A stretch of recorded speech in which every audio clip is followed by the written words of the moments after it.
우리 오늘 하나님의 말씀 보겠습니다. 한번 따라하겠습니다.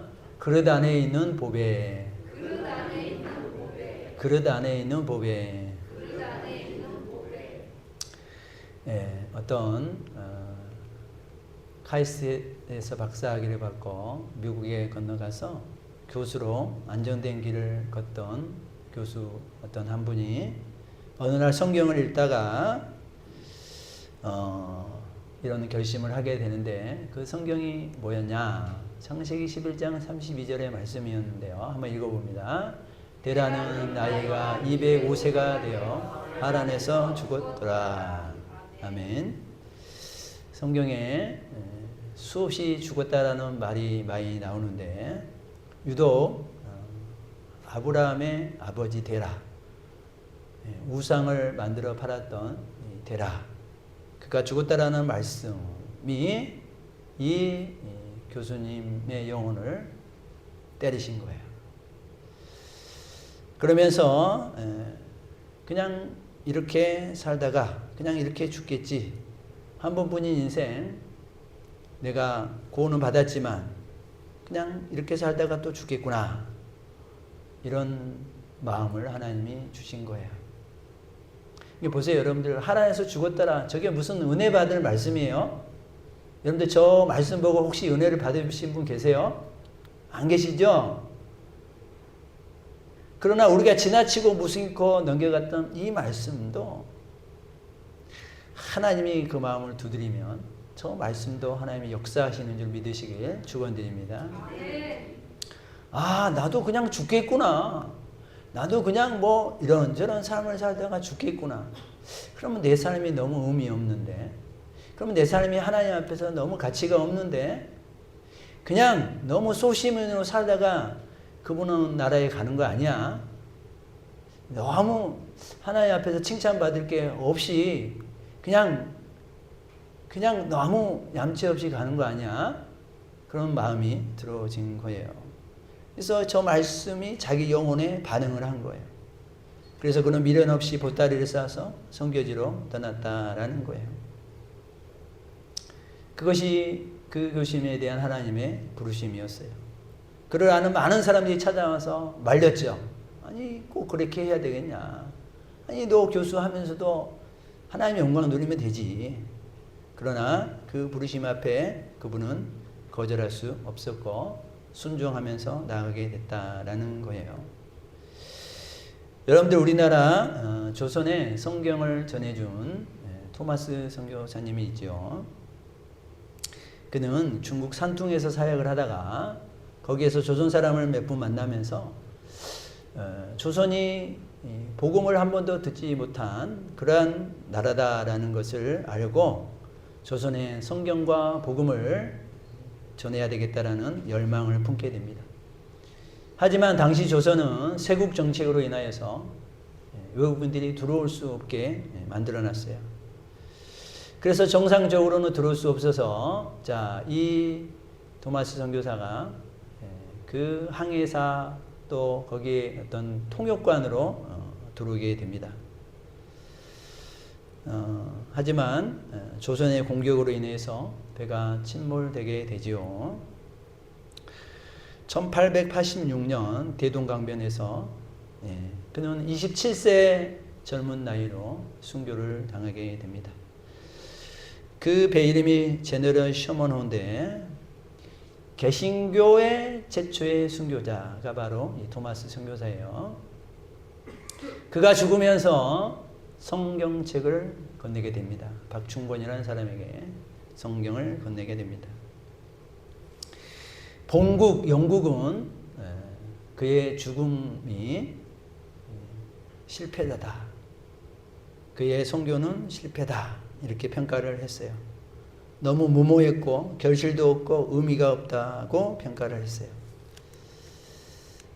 그가 바로 이 복음의 미랄이 된 토마스 선교사입니다. 웬만한 학교나 또 기념관 같은 데 가면 토마스의 어떤 기록들이 나와 있어요. 그가 타고 왔던 제너럴 셔먼호, 그 일로 인해서 1871년 신미양요, 1882년에 조미수호 통상조약이 체결됩니다. 자, 이 조미수호 통상조약으로 인해서 이제 최초로 유럽 서양 국가와 이제 이렇게 문이 열려지는 역할이 되는 거예요. 자, 그래서 이제 이 일로 말미암아 복음의 길을 여는 문도 열리게 되어지는 거예요. 자, 하나님의 일하시는 방법은 우리가 예측할 수 없죠. 다 토마스 선교사에게 좋은 평가를 내리지 않았지만, 그러나 하나님은 그의 죽음을 헛되게 하지 않았고, 역사적으로 귀한 또 이 선교의 장을 여는, 길을 여는 그런 본보기가 되었다라는 것을 우리는 볼 수 있습니다. 사랑하는 우리 성도님들, 이 토마스 선교사는 그러면 여러분들 보시기에 복을 받은 분입니까? 복을 못 받은 분입니까? 우리가 잘 아는 사도 바울, 예수님 믿는 사람들을 잡으러 다니다가 다메섹 도상에서 예수님의 음성을 듣지요. 그리고 예수님을 만나게 됩니다. 그리고 그는 그의 삶을 돌이키고 이제 반대로 예수님을 믿게 하는 일을 하러 다닙니다. 그는 세상적으로 똑똑하고 재산도 많고 지위도 높았습니다. 세상적으로는 충만과 추앙과 칭찬과 존귀함을 받았어요. 그런 그가 예수님을 만나고 예수님을 전하면서 그에게 많은 고난과 역경이 있었습니다. 그가 고린도후서에서 이런 고백을 합니다. 내가 수고를 넘치도록 하고 옥에 갇히기도 더 많이 하고 매도 수없이 맞고 여러 번 죽을 뻔하였으니, 그러면서 이제 내용들을 얘기하는 거예요. 유대인들에게는 40에서 한한 감암매를 5번 맞았으며 3번 태장으로 맞고 1번 돌로 맞고 3번 파선하고 일주야를 깊은 바다에 지냈으며 여러 번 여행하면서 강의 위험, 강도의 위험, 동족의 위험, 이방인의 위험, 신의 위험, 광야의 위험, 바다의 위험, 거짓 형제 중에 위험을 당하고 또 수고하고 여러 번 자지 못하고 줄이며 목마르고 여러 번 굶고 춥고 헐벗었노라, 이렇게 얘기를 합니다. 그러면 사랑하는 우리 성도님들이 보실 때 바울은 복을 받은 분입니까? 복을 못 받은 분입니까? 여러분들, 그렇다고 바울이 누가 시켜서 일을 한 것도 아니고 부르심을 받고 순종했을 때 이런 일을 감당하게 되었던 거예요. 이를테면 자발적인 고난을 당한 거예요. 바울만 그런 겁니까? 하나님께 부름받은 수많은 사람들, 그들의 삶은 말할 수 없는 고난과 역경이 있었지만, 그러나 그 부르심에 순종했고 그들은 그 고난을 다 이겨나갔어요. 그리고 그들은 그런 고난 가운데서도 신기한 고백을 하게 되죠. 여러분들이 잘 아는, 또 우리 신학생들이 잘 알 수 있는 이 헨리 나우엔이라는 영성학자, 신학자가 있습니다.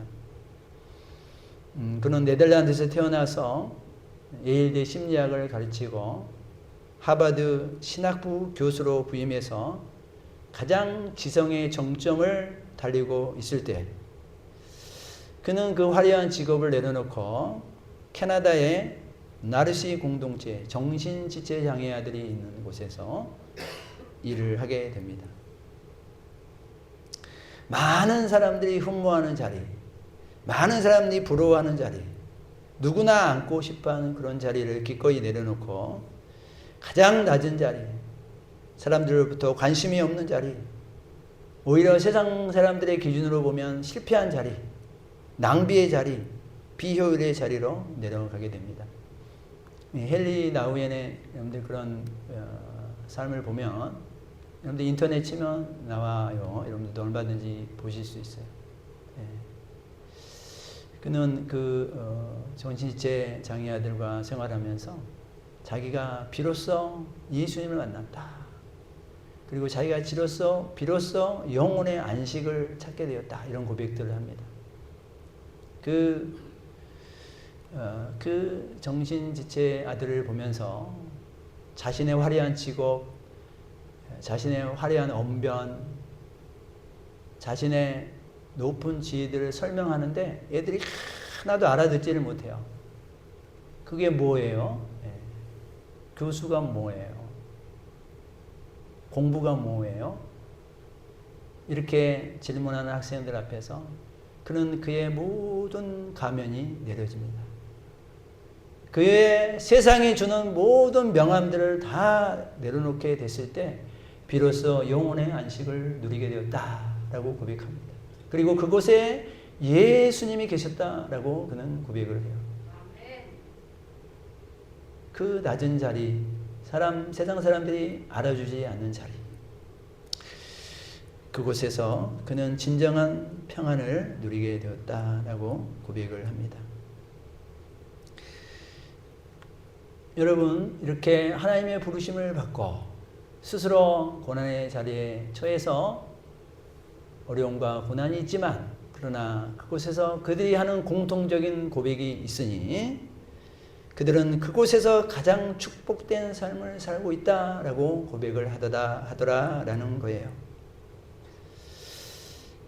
여러분, 가장 높은 곳에 올라갔던 사람인데 가장 낮은 자리에 내려와서 그렇지만 그들은 지금이 가장 행복하다라고 고백을 한다라는 거예요. 여러분, 똑같이 하나님을 믿고 똑같이 신앙생활을 하고 똑같이 어떤 영성을 말하는데 사람들이 가지고 있는 가치관과 삶은 너무나도 다르다라는 거예요. 여러분, 편하게 살면서도 늘 불평하는 사람들이 있는가 하면 편하게 살 수 있지만 스스로 불편하게 살면서도 그러면서도 기뻐하고 감사하는 사람들이 있다라는 거예요. 여러분들은 어느 쪽입니까? 여러분들은 편하게 살면서도 늘 불평하고 있지는 않습니까?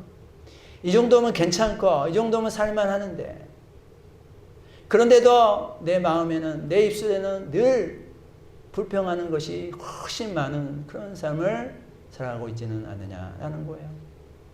나는 저 사람한테 비교하고 또 다른 사람한테 비교하면서 왜 나는 저 사람이 가지고 있는 거 없어요? 나는 왜 저 사람이 대우받는 거 못 받아요? 늘 비교하면서 자기 자신을 초라하게 생각하면서 그렇게 원망하면서 살아가고 있지는 않느냐라는 거예요. 어떤 사람은 높은 사람을 축복이라고 여기고 어떤 사람은 스스로 낮은 자리에 가서 축복이라고 하고 감사하고 찬송하며 살아간다라는 거예요. 무엇이 이것을 만들어냈을까요? 무엇이 이것을 만들어냈을까요?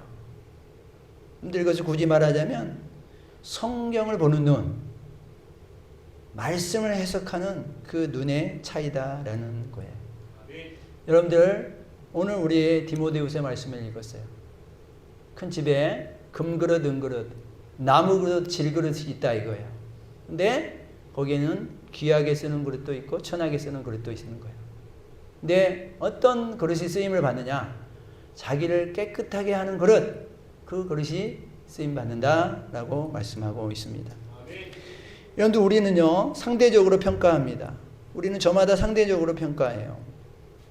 그래서 나보다 나은 사람이 눈에 들어오고 나보다 칭찬받는 사람이 눈에 들어오고 나보다 인정받는 사람이 눈에 들어오고 나보다 높은 사람이 나보다 복을 많이 받은 사람으로 여러분들이 보고 있는 거예요. 그러면서 우리 자신들을 늘 질그릇이다. 이렇게 질그릇은 여러분들 제일 그릇 중에서 제일 밑에 그릇인 거예요. 나무 그릇도 아니고 그것보다 더 못한 그릇이 질그릇이에요. 자기를 늘 질그릇이라고 여기면서 나보다 나은 금그릇, 은그릇, 나무 그릇을 비교하고 살아가는 거예요. 자신을 금, 은 그릇으로 생각하지 않는 것은 자신보다 더 화려한 그릇들이 보여지기 때문이죠. 그러면서 온통 그 사람의 관심이 뭐야? 우리의 관심이 뭐냐? 나의 관심이 뭐냐? 금그릇과 은그릇이 되는 거예요. 사람들은 자연스럽게 이 질그릇이 은그릇과 금그릇으로 되는 것을 복이라고 해석하게 됩니다. 그래서 하나님을 잘 믿으면 그릇 자체를 바꾸어서 금그릇, 은그릇이 되는 것을 꿈고 나아가는 거예요. 그래서 질그릇은 영원히 불행이고 금그릇만 복이라고 생각을 하는 거예요. 그래서 그런 분들은 선교지에서 고난과 역경을 당하면서 끝까지 선교를 감당하는 사람들, 물론 그것을 귀한 일이지만 그것을 복이라고 생각하지 않는 거예요. 많은 사람들이 하나님께 그렇게 기도합니다. 하나님, 나의 이 그릇을 바꿔주세요. 나의 신분을 바꿔주세요. 근데 그러나 여러분들 제일 우리가 중요하게 봐야 될 건 뭡니까? 성경이죠. 하나님의 말씀입니다. 성경은 그렇게 말씀하고 있지 않습니다. 성경은 이미 존재하는 금은 나무 질그릇을 바꾸려고 하지 않았고요. 그렇잖아요. 금은 나무 질그릇은 그대로 있는데 거기서 깨끗한 그릇이 쓰임 받는다 이랬지 그릇을 바꾸겠다 이렇게 얘기하지 않아요. 어떤 찻집에 가면은 이렇게 찻잔들이 이렇게 수십 개가 있다고 그럽니다. 그러면서 자기가 원하는 찻잔을 골라서 거기에서 차를 이렇게 먹을 수 있다라는 거예요. 근데 그 찻잔이 수십만 원짜리, 수백만 원짜리가 있다는 거예요. 그래서 내가 원하는 저 찻잔에 먹고 싶습니다. 그러면 그것을 찾아서 거기다 차를 타준다라는 거예요. 근데 혹시라도 자기가 잘못해서 그 찻잔을 깨트리면 찻값의 몇백 배를 자기가 내야 되는 거예요. 네. 여러분들 몇백만 원짜리 찻잔으로 먹으면 차 맛이 달라질까요? 달라지겠죠? 기분이라도 좋겠죠? 기분이라도. 네. 기분상 좋을 뿐이지 여러분들 차의 맛은 잔이 아니라 잔에 들어가 있는 내용물이 차 맛을 좌우하게 되지 않습니까? 여러분들 밥이 당기면 밥그릇이요, 국이 당기면 국그릇이요, 쓰레기가 당기면 쓰레기 그릇입니다. 사도 바울은 자신이 질그릇이라고 했어요. 여러분들 우리 인생은 무엇을 담는 그릇이 됩니다. 어떤 우리 인생을 하여튼 무엇을 담고 있든지 다 여러분들 담겨져 있어요. 무엇을 담든지 담아있는 그릇들이에요 우리는. 근데 사도 바울은 자기가 질그릇이다 이렇게 표현을 하면서 우리가 이 보배를 질그릇에 가졌으니 이렇게 표현을 합니다.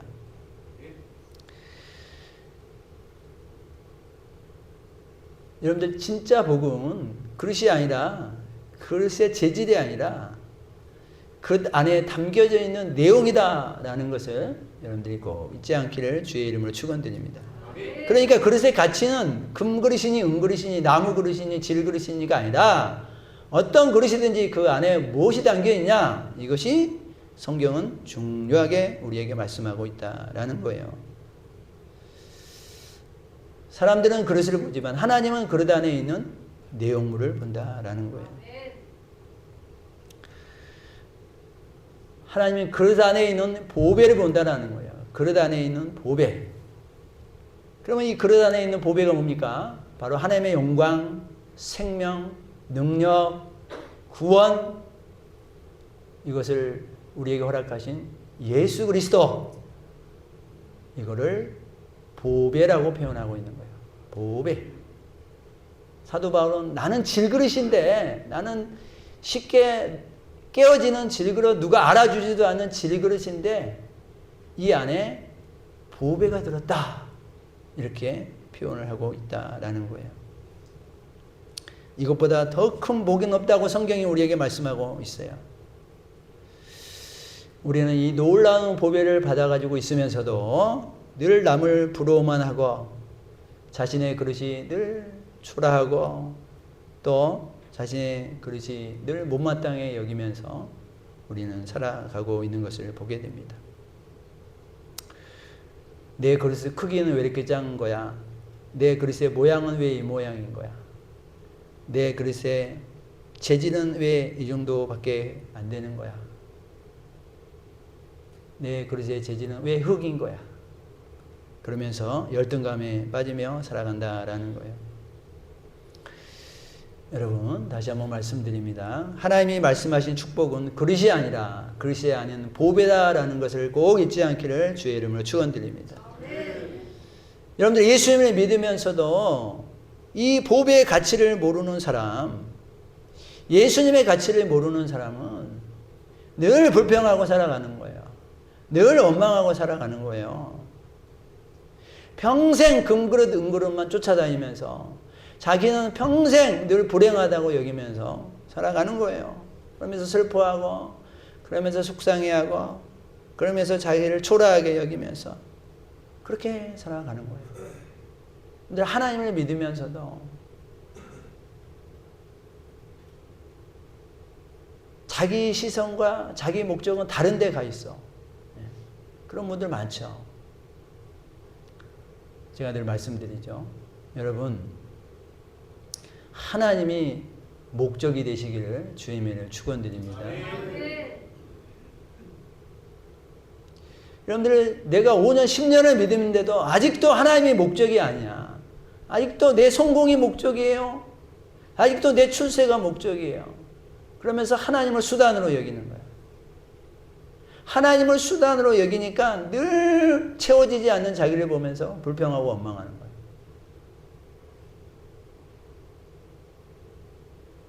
그러니까 하나님은 나를 위한 어떤 출세의 수단이지 그 이상이 아닌 거야, 하나님은. 그러면 우리의 신앙이 절대 진보가 나타날 수 없고 성장이 나타날 수 없어요.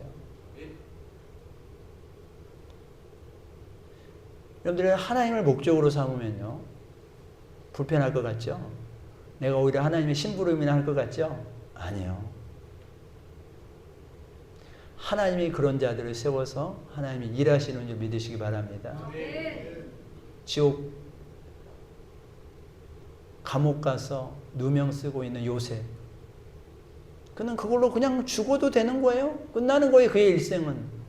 그러나 그가 하나님의 목적으로 삼고 하나님 우리 인생의 주인이라고 고백하며 나아갈 때 하나님께서 그를 세워서 사용하시잖아요. 그리고 애굽의 국무총리로 사용해서 자기 형제들을 나중에는 다시 구원하잖아요. 자기를 팔았던 형들을 구원하잖아요.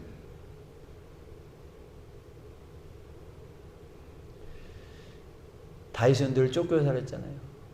10년 이상을 쫓겨다니면서 살았어요. 그의 파란만장한 인생. 그러나 그가 하나님을 목적으로 살았을 때 하나님은 그의 인생의 주인이 되어주셔서 하나님이 세워주니까 아무도 말리지 못하죠. 하나님이 높여주면 누구도 말리지 못합니다. 여러분들, 하나님의 목적이 되면 우리가 그 믿음 생활로 인해서 고난도 있고 역경도 분명히 있지만, 그러나 세상이 줄 수 없는, 하나님만이 줄 수 있는 하늘의 은혜와 하늘의 기쁨, 그걸 참 기쁨이라 그러죠. 그 참 기쁨을 누리게 되는 줄 믿으시길 주의 이름으로 축원드립니다. 아까 헨리 나우인이랑 같은 이런 분들이 그런 정신지체 장애 아들을 섬기고 거기서 사역을 하면서 그는 진짜 그 평안을 경험했다 이거예요. 그리고 그 아이들을 대하면서 자기가 예수님의 음성을 듣게 되었다라는 거예요.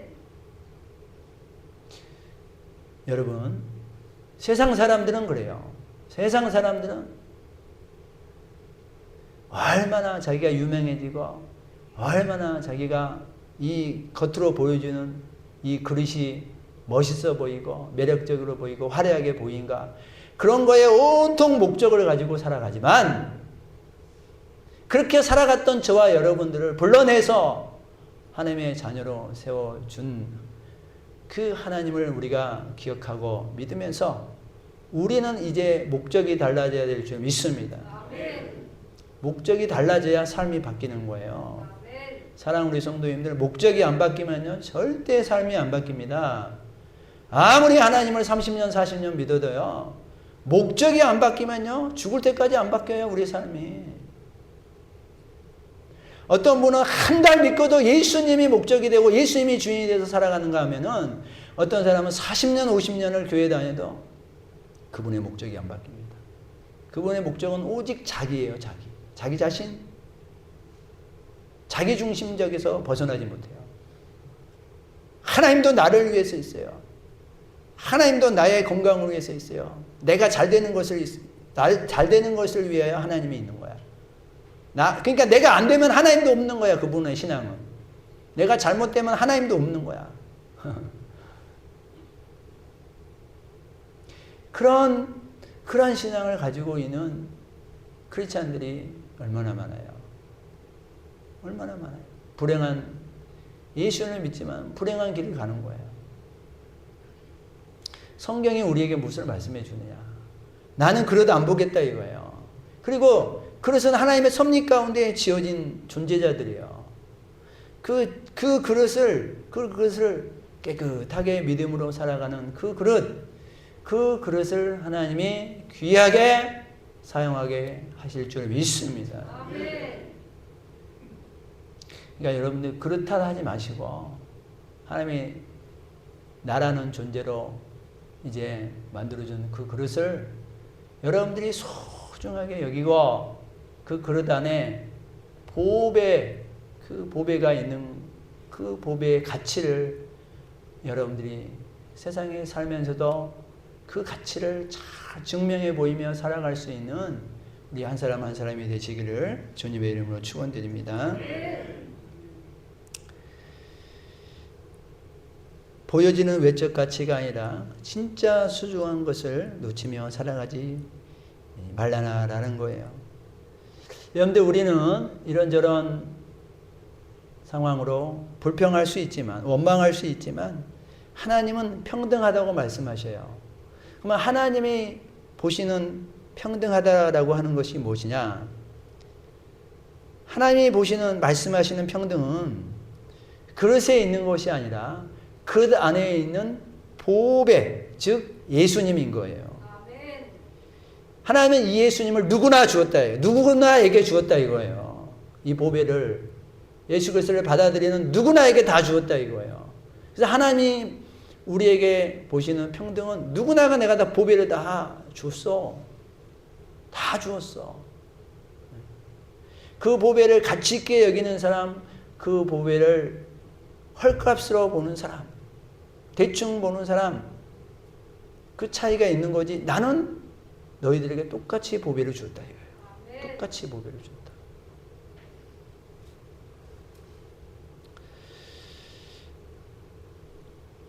이 보배가 얼마나 어마어마한 거냐. 그거는 경험하는 사람만이 누리게 되는 거예요. 체험하는 사람만 맛보게 되는 거예요. 자기 지식으로 성경의 얄팍한 성경 지식으로만 알고 있는 하나님이 아니라 내가 실제 삶에 경험하여서 얻어진 그 예수님, 그 보배, 그 보배는요 무궁무진하신 분이잖아요.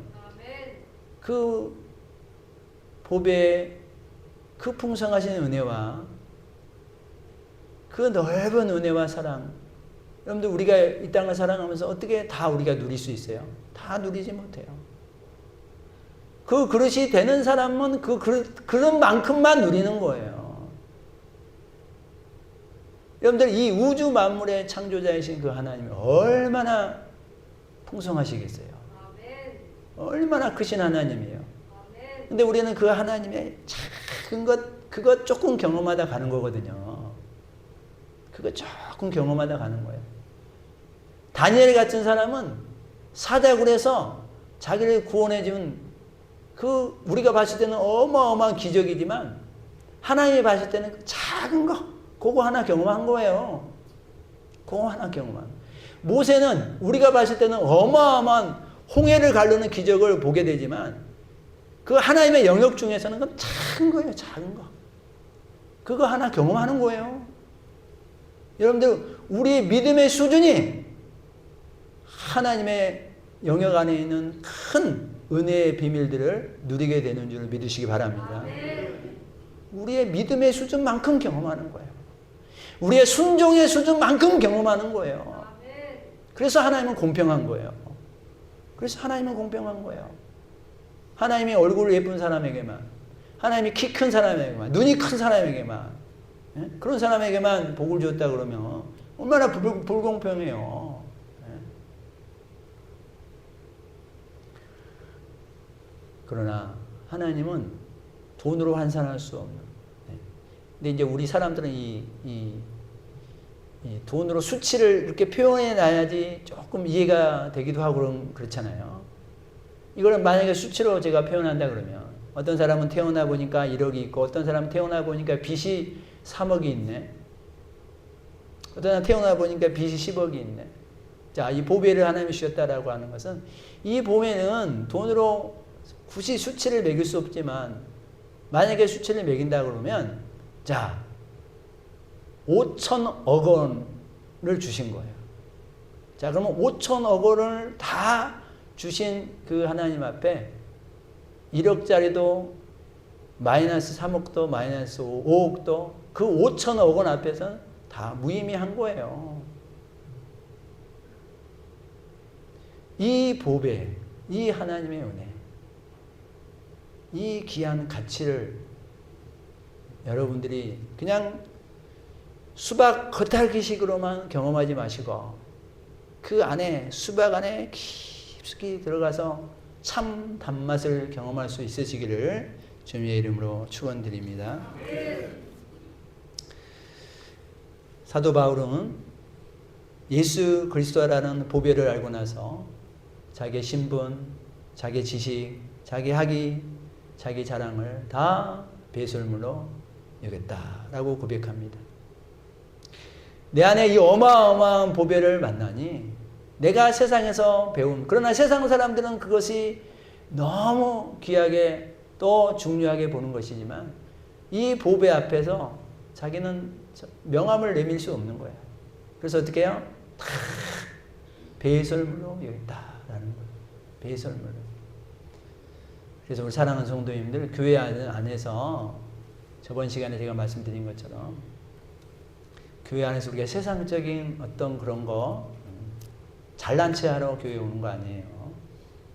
세상에 내가 뭐가 되니, 이렇게 되니, 저렇게 되니, 그거 나타내려고 교회 오는 거 아니에요. 하나님의 말씀을 여러분들이 영접하고 하나님의 말씀을 듣는 가운데 나는 정말 먼지만도 못한 존재군요. 하나님, 이런 나를 구원해 주신 하나님, 이런 먼지 같은 나를 제가 그 하나님 앞에 나올 수 있게 해주셔서 감사드리고 그 하나님 붙잡고 제가 살아가겠습니다. 세상이 나에게 주어진 가면 그거 붙잡고 살아가지 않고 참 보배 되신 주님을 붙잡고 살아가겠습니다. 그렇게 고백할 수 있으시기를 주의 이름으로 축원드립니다. 세상적으로도 여러분들이 잘 되고 좋아지고 물론 또 그런 것도 감사하지요. 감사하지만 하나님 앞에서는 우리가 그 모든 것을 뒤로 하고 하나님의 목적이 되는 삶을 살아가는 것이죠. 사도 바울은 그 보배가 내 안에 들어있기 때문에 자기가 모든 고난을 당하면서도 기뻐하고 감사하고 내 속에 보배를 자랑하면서 내 안에 이 보배를 자랑하면서 그 보배를 자랑하는 일에 가장 큰 목적을 가지고 그 보배를 자랑하는 일에 가장 큰 기쁨을 가지고 일평생을 살았다라는 게 사도 바울의 내용이지 않습니까? 사랑하는 우리 성도님들, 우리는 우리 안에 가장 소중하고 귀중하고 누구도 빼앗을 수 없는 예수 그리스도라는 보배를 우리가 우리 안에 있으면서도 우리는 오늘 또 그릇만 바라보면서 그릇만 붙잡고 있으면서 인생을 낭비하고 있지는 않습니까?